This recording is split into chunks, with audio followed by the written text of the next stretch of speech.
Guys, welcome to HardReset.Info channel. Today I have OnePlus 9 and I want to show you how add remove magnification to this device. Start off opening settings application. In it, scroll and look for our additional settings and their accessibility.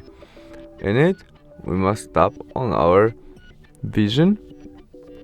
And there we have our magnification, which is off right now. To turn on it, switch on, confirm by OK, and we have our shortcut of magnification, which position you can easily change by tap on it and swipe with it on screen.